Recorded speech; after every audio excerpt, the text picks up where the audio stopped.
Here's a 312 Ford Y block motor. They also come 292. And here I'll show you more or less how to remove a crank pulley. This one here's a one piece. More or less, that's how it is there. So these holes here, original, or rivets. You gotta knock those down because a regular puller does not fit in there.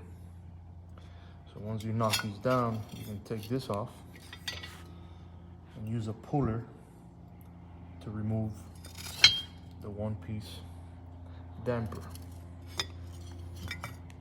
It's all one piece. So in this case, we're putting a billet front pulley kit, and you will need to put a two-piece damper to be able to install this here. The instructions don't tell you, online doesn't tell you. You gotta kind of figure it out yourself. And they know that. So that's how you take this off. Remove the rivets. Put a puller from here to here, and it'll come right out. For any other info, at Florida Hotrods on Instagram, Facebook, and the website is flahotrods.com.